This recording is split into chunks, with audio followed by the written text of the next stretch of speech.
What the next comment?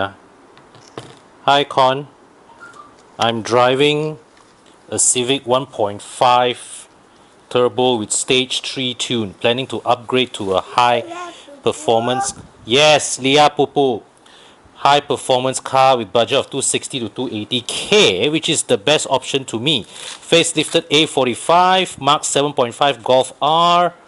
Oh my god! Yeah. Mark 7.5 Golf R, Mark 3 Audi TTS G20 330i. Okay, so LB, we have seen your comment on Bobby's channel. So my take on this predicament of yours. Okay, so between the four cars, right? Okay, you have a Civic tuned to stage 3. So stage 3, right? Your Civic now has 170 horsepower. So if you stage 3 your Civic, I'm looking at what? 250, 270 horsepower. So when you are 250, 270 horsepower, right? Going to a BMW 330i is a sideways move in terms of power, may even be a downgrade from where you are, and just an upgrade in terms of badging. Plus the fact also that the 330i, if you ask me, in M Sport trim, I've not driven the 320i. The 330i is a very firm riding car, right? It is firmer than even the E90. So yeah, so unless you want to live with, you must be, alamak, where's the diaper? Okay, okay. All right, sorry. Okay, so out of the four cars, right, the 330i, I don't really encourage it. Not coming from where you are, it's not a significant upgrade. Okay, Audi TTS, not bad, but you are also not looking, you are looking at severely reduced practicality. Okay, so maybe not. As for the A45, well, that is a very frantic car. Okay, so if that's going to be your only car, may not be a best day-to-day driver. So all-rounder, right? The answer to me has to be the Golf R. The Golf R is a legitimate performance upgrade from where you are. Okay, it it handles brilliantly. Car is properly fast. All right, it's not so hardcore that you can't live with it on a day-to-day basis. So yeah, and you're getting also an upgrade in terms of drivetrain. You're going from front wheel drive to four wheel drive. So all around you're getting a better handling car. So between those four, Golf R for me. You got me wondering how big is the impact of MCO to your income as someone who makes a living as an automotive journalist. Hope your daily YouTube content can help to lessen the blow. Wow, thank you for your concern, Gary. Well, thankfully, Bobby was still able to issue me my last paycheck. So thank you, Bobby. Thank you, Cass. YouTube earning, I have to be frank, it has dropped. The overall viewership numbers have dropped in this period, maybe because less cars to review, less videos generated. Yeah, but well, the thankful thing is, for me, my YouTube income was never a primary source of income, but more like, extra pocket money which I can spend on my cars. Okay, Michael. Hi Con, good day to you. Enjoy your videos as they are so down to earth, not very late in Cantonese. Okay. A little suggestion, I think you need to volume down a bit the intro and outro, a bit too loud when watching the TV. Keep up the good work. Hope this virus case will be passed as soon as possible. Yeah, I hope so too. Okay, firstly, in response to the intro and outro, I'll take that. Thanks for the feedback. I'll lower down the volume even further for this video. So let me know if this is still too loud for you guys. Okay. By the way, I'm a friend of Kelvin. He went to 2019 EO Enduro, and if not mistaken, he was your schoolmate. He was not only my schoolmate, he was my schoolmate in primary school, secondary school. We even went to college and uni, the same college and uni. So yeah, it was good to see him at EO Enduro, and hopefully I can see you at the next EO Enduro as well. Okay, the man. You know, the reason Proton failed, in my opinion, is because of their emphasis on driving fun. You see, I think what they did was put all their time, money, and effort into their ride and handling, but then they forgot to save some for everything else. So they had to dig out anything they could find in the trash can for their interiors. Yes, they have excellent dynamics, but in a market so small, and the target audience they are aiming for, people want a comfortable, relatively refined car to go about, in which Proton simply was not building. With such a small market to cater for in the first place, they would have struggled anyways. But they should have made a good car for the mass market, gotten the cash and the reputation flowing. Then they could throw their resources into the stuff for the enthusiasts. Well, I can't say you are wrong on that, bro. Certainly, I've had my experience owning Protons. My Waja is a good example. So did my previous Persona. Certainly, yeah, dynamics-wise, they don't disappoint. But as you also rightly pointed out, it's not something that the mass audience would appreciate. All right, the people, most car buyers out there, what they really want is they want cars that are comfortable, refined, and actually more important than anything else, reliable. That's what everybody wants. So we all know the biggest complaint against Proton cars for the longest time ever was their after sales service, and also the not so much the reliability per se, but all the little things, the power windows lah, the trim parts don't fit correctly lah, all the minor things that don't get you stranded on the highway, but all irritate you bit by bit. So to relate a story that I recently once heard, right? This guy, there were the story of two employees. One had a major fuck up, and the other one didn't have a major screw up, but was doing a lot of little wrong things every day.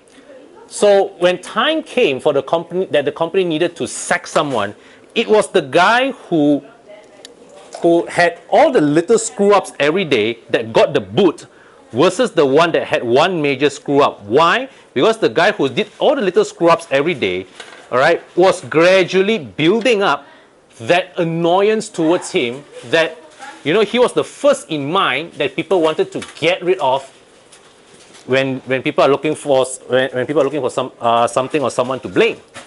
So that was what Proton was facing. All those early batches of the Waja, the Gen 2 in particular, when they promised that, this new batch of cars are going to come with better reliability, better quality, and all that, but end up all the same story.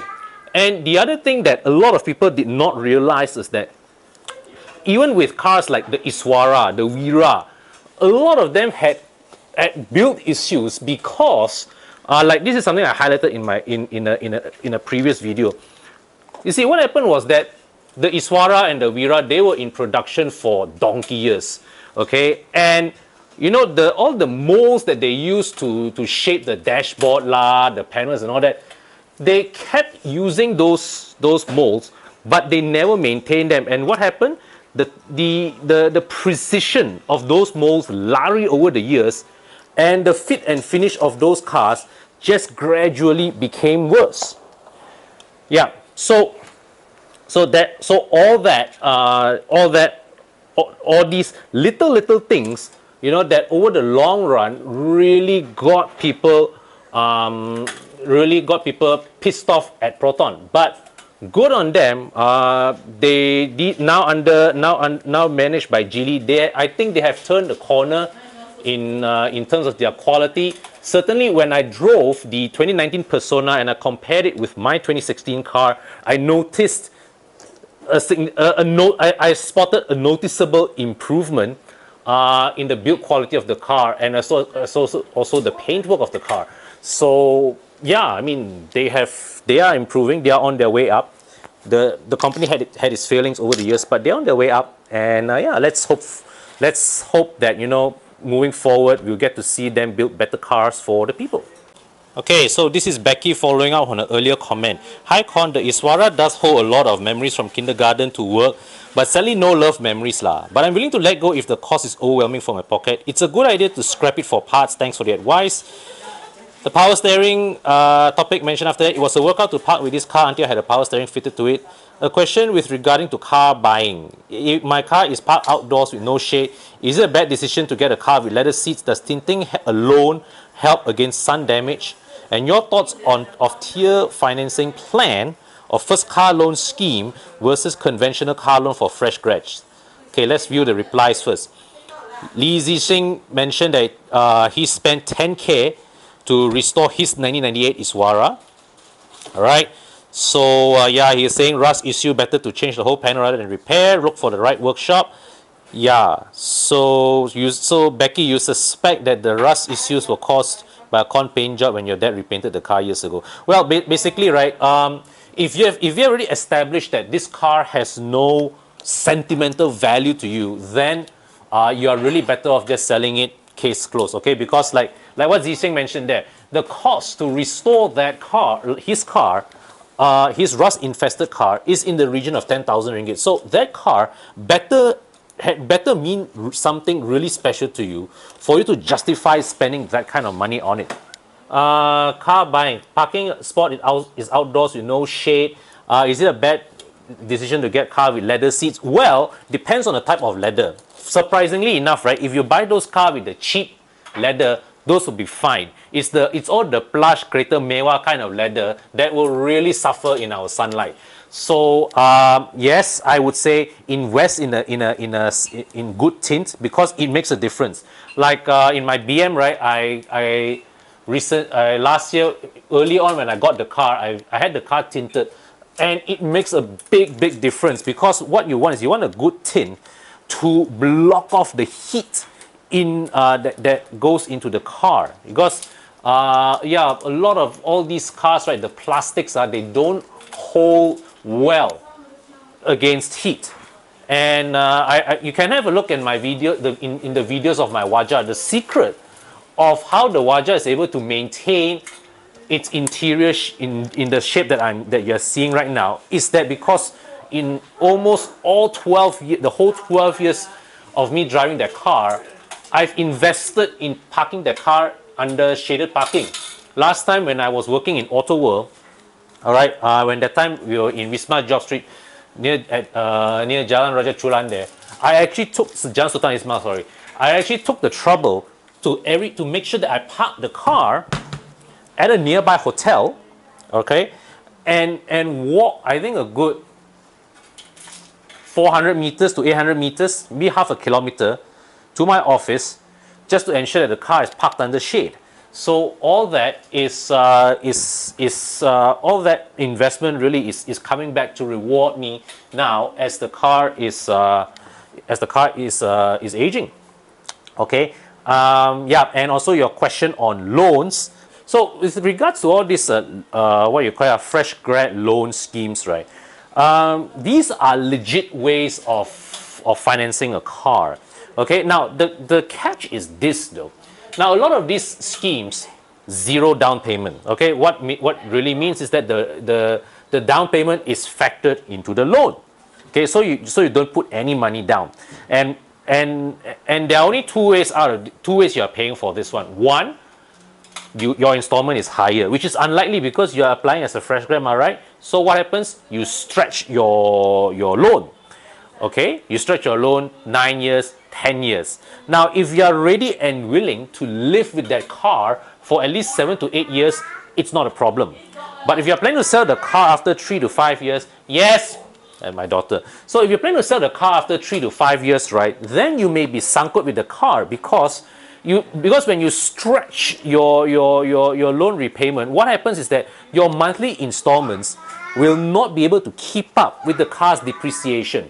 So for me personally, right, when people are buying new cars, I always would suggest that you be prepared to pay a heavier down payment just so that you insulate yourself a bit better from the effects of depreciation.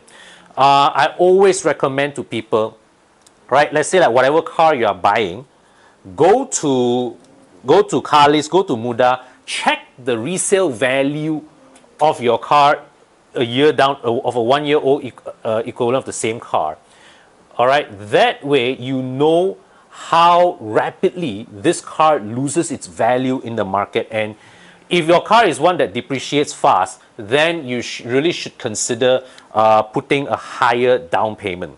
All right, but of course, if you are ready to live with that car for 8 years, 10 years, different story. Then go ahead, take those, graduate loan schemes and you'll be fine. Okay, next question. Why not do a video with Bobby since both your talk almost identical topics? Start a podcast, maybe a first car related podcast in Malaysia. Well, let's see when can we arrange our time for that. Hi Con, is it okay to go for second-hand hybrid cars from Toyota or Lexus that's about 8 years, or get a new Proton? Want to use it for some time. Well, if you're talking about reliability and durability of a hybrid car, Toyota, yes. You want to give me Honey Star? Thank you. Thank you. Doctor just blundered me Honey Star. Toyota and Lexus are as reliable as they get. But the thing is, with a hybrid car, just remember that it is the laws of physics and chemistry that the battery loses its energy carrying capacity over time. Okay, so think about it as a fuel tank that is gradually shrinking in size over the years. It's not something that would cripple the car, but certainly don't expect the car to perform like it was brand new. Hey, Chiru Takumi, I would like to buy a Toyota Camry XV40. Should I go for 2.0 or 2.4? Can I still get a loan for that car? How to tell if you can still get a loan for that car? Well, you got to just ask your bank. But the age of the Camry XV40 is such that only the last batch cars, I think, would qualify for a loan. Okay, and prices for that model is currently ranging between, as I'm seeing some as low as 27,000 all the way up to those asking for 60,000, but I don't think those are realistic lah. Okay, so you are realistically looking at, if you are going for a late batch car, right, maybe 50,000. I don't know, maybe now MCO, right, some people short of cash may even cut you a better deal than that. So, but the thing is this, at that age, right, you will not be able to get a high margin of financing. You would still be looking at about 10,000-20,000 ringgit down payment, okay, which you can actually, if you're looking at an early batch car, right, 07, you may just be able to buy the car outright cash for about 25,000 to 30,000 ringgit, depending on the budget that you're looking for. So as for which engine spec to buy, 2.0 or 2.4, both of them are just as reliable. They are both alright engines, but I would say go for the 2.4 if your budget allows it. Con, can you compare new Lexus? I assume you're actually meaning Lexus ES 250, right? Because you say Lexus E250 versus old Lexus E250, 2014 to 2016 model. I assume you mean ES. Okay, now the new ES, this latest ES, as I said in my video, it is based on the Toyota TNGA. It's based on the Lexus version of the Toyota TNGA platform. So the handling wise, this new ES way better than the previous one. But if you're talking about handling as a selling point, then you are missing the point of the ES, because you see, the ES from the start always was very comfort oriented vehicle. I mean, the early ESs were all based on the Camry, just dressed with Lexus badge and a bit more atas trim inserts. Okay, now of course this new one, this new ES has, it has well, it has roughly the same platform as the Camry, but it has the 2.5 liter direct injection engine, which the Camry does not get. The previous ES actually shared its engine with the Camry. So if you ask me, I would say of course the new one is better, all right, but the old one does the job just as well, and you can buy it for a fraction of the price. So my advice is go for the new one if you can afford it, but the old one is just as good. Harish, a fan of your work and videos. Okay, I'm looking at getting an E34 as being a big classic BMW looks of the time. There's a unit available pre-facelift M20 engine. You are aware that there are pros and cons. But some mentioned that older engine is easier to work on, waiting for MCO to go have a look. Have you had any experience with E34s before? No, I have not owned an E34 before, but let me tell you a story. I almost bought one. I think this was in 2015. Yes, this was even before I met my wife actually. It was one. I remember it was Chinese New Year. It was during the Chinese New Year period. One day I was just lying on my bed, all right, going to sleep. Then I was just finger itchy. I was browsing Muda, and I just saw there was this E34 520i manual going for what, 10,000 ringgit. I was like, damn, I can get a 5 Series for less than 10k, and I'm sure I could have negoed. Then that was before nego, right? So I was thinking, okay lah, I finger itchy. I just thought it's not bad, right? I mean, I would have preferred the E39, but I was saying, hey, E34 manual not bad lah, because I've always preferred to have a manual anyways. So yeah, I gave the owner a call, arranged for a car to be inspected at a BMW specialist.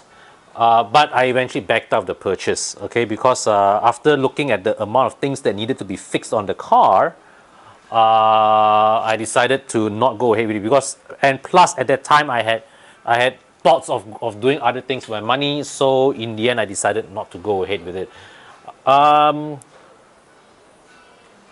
Funny you mentioned the M20 engine. So that car was a 1989 car 520i manual with the M20 engine. Yeah, the M20 engine, for those of you who do not know, M20 engine is a single cam 12 valve, all right, 12 valve single cam engine. So it's 2 valves per cylinder, and yeah, so it's the simpler engine than the M50 engine that they put in the facelift.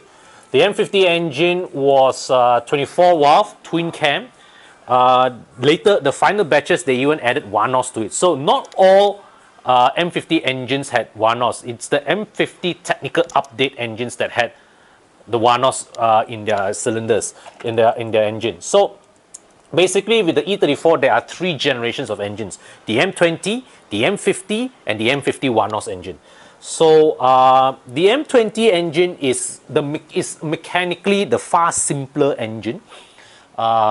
Easier to work with, okay, but a lot of people say that the M50 engine is far better. The M50 engine is far better, but that being said, the M20 engine is not bad. Common problems will be overheating, like any BMW engine. So make sure that all the waterworks are done correctly, and should be all right. These engines are not too expensive to fix, to work on, so it's not going to cost you a bomb if you get it. But try to get one with good service history. Doesn't have to be the whole history of the car, but at least you something that you know what has been done to the car over the past, say, I don't know, 4 years or 5 years. It should be pretty all right. Okay, so this is for Safwan. You bought an E46 325 24k. Spent 25k to fix the car. 2017 you changed all the wear and tear. 2018 changed engine because of head gasket failure.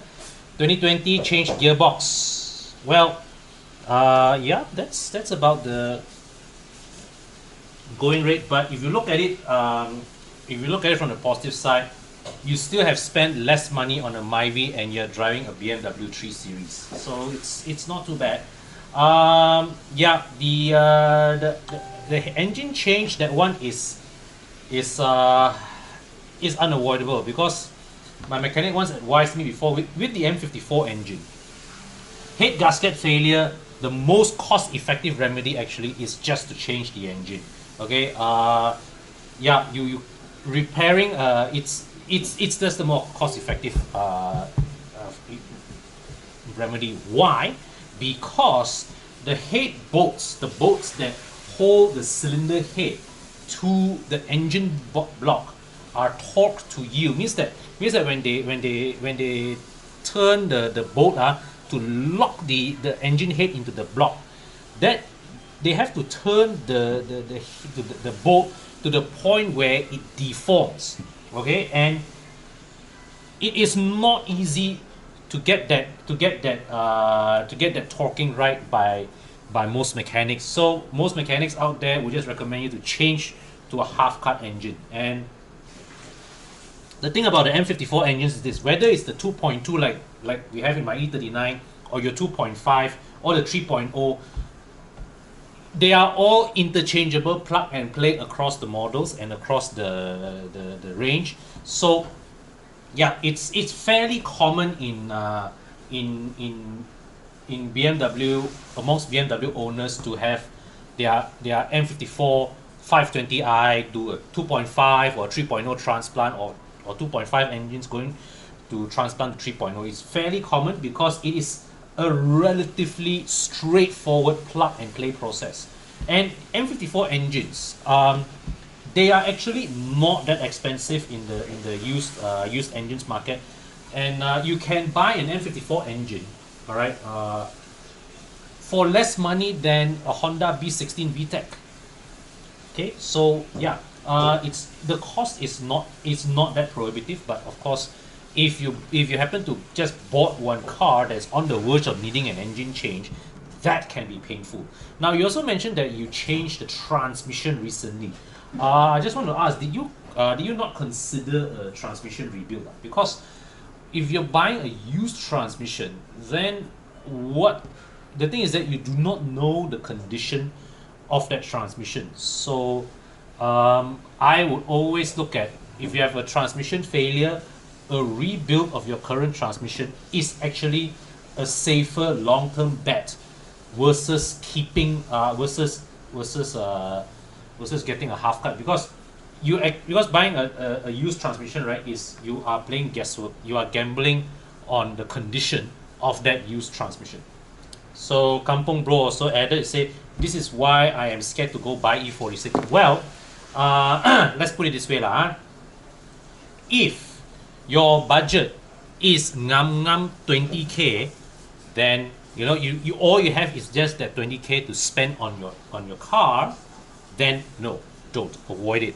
But if you have a budget of 50-60k to spend on your car, then you are all right. See, because when you buy a used car, always you have to brace yourself. There are things that will require fixing. It's just part and parcel of the journey. So my pearl of wisdom to people always is, just because you can afford to buy an 80,000 ringgit new car, it doesn't mean you can afford an 80,000 ringgit used car.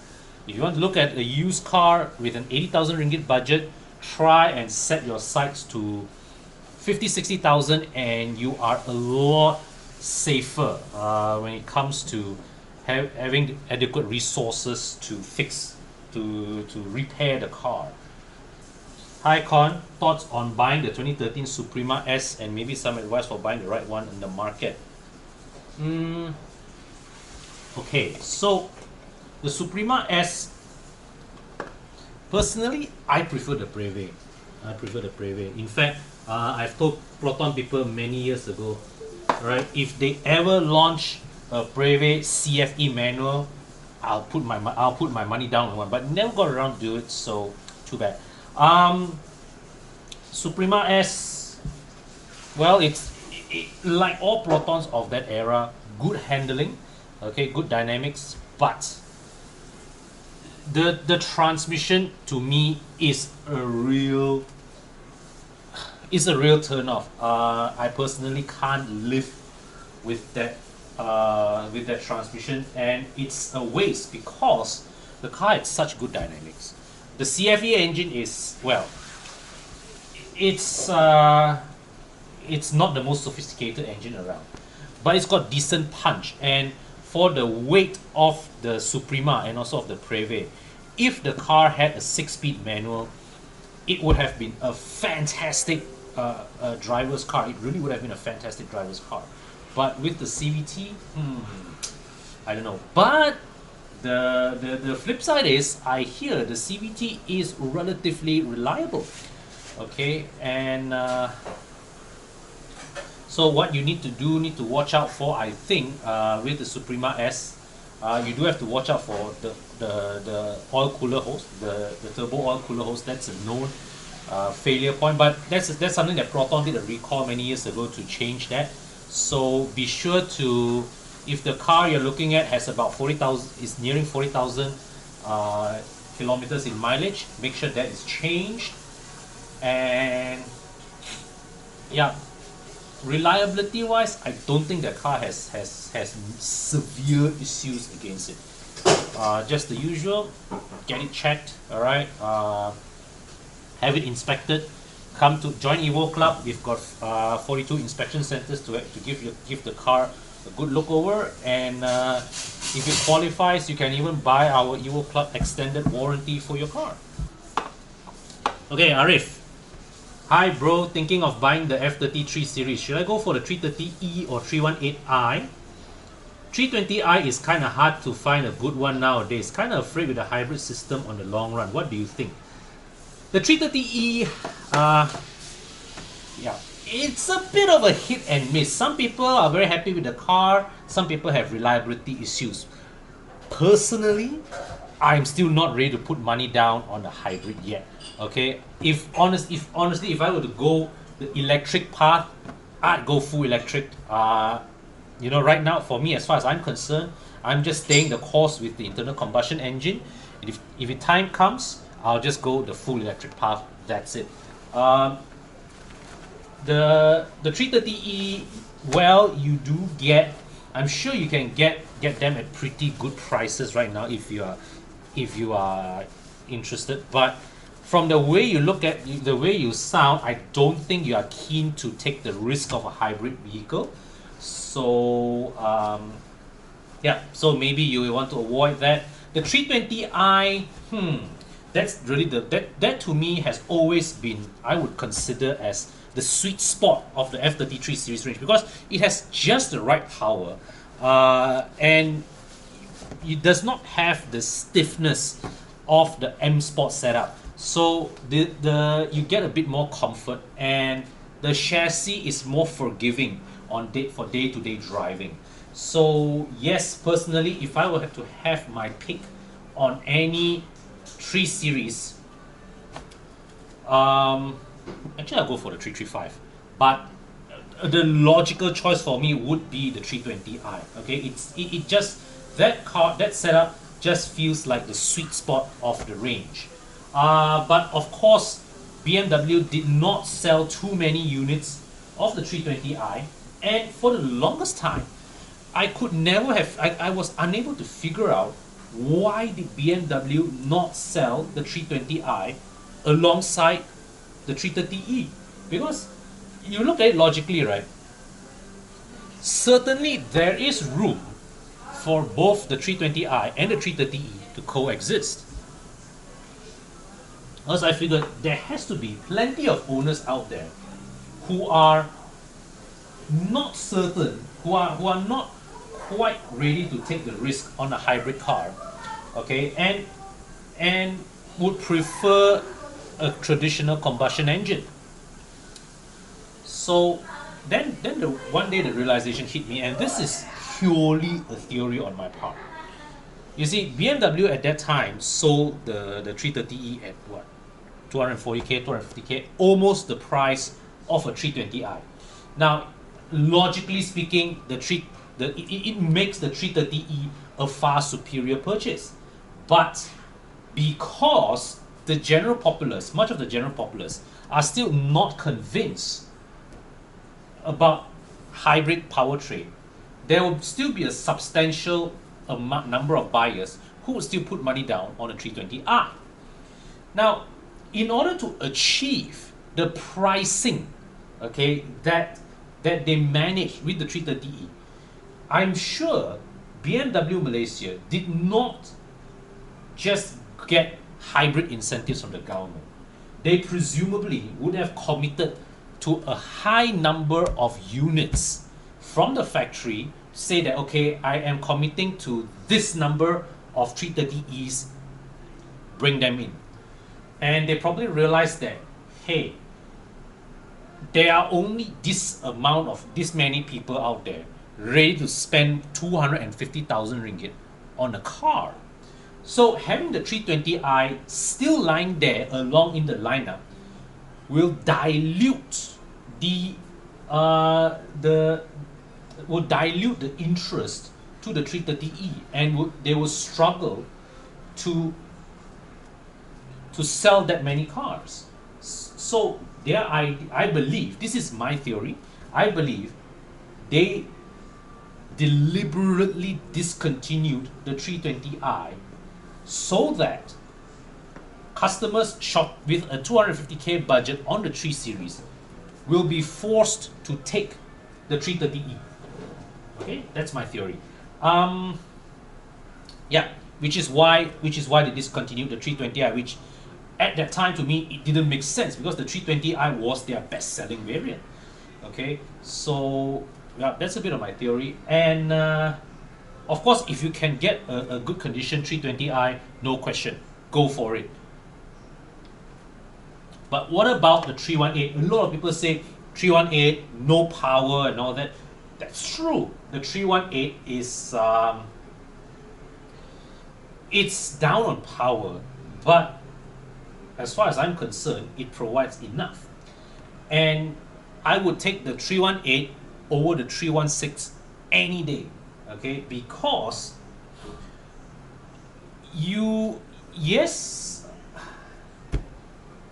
one, the 1.5 liter 3-cylinder engine actually is quite nice to rev, okay? You will have to work the engine hard, yes, but it's actually a nice engine to work out. And secondly, the 1.5 3-cylinder, right? Position wise, the entire engine is behind the front axle of the car. So the weight balance of the 318 is actually fantastic. The turn-in, all right, the front end turn-in of the 318 is very, very sharp. So it's not a car that is that gives you outright top speed, but it is a car that is rather that will be more nimble and agile around the bends than its bigger engine siblings. So my take is I won't dismiss the 318, but of course if you can get the 320, that would be my pick of the range. If you can get a pre-facelift 335, all the better. Please review about Chevrolet. Where do I start?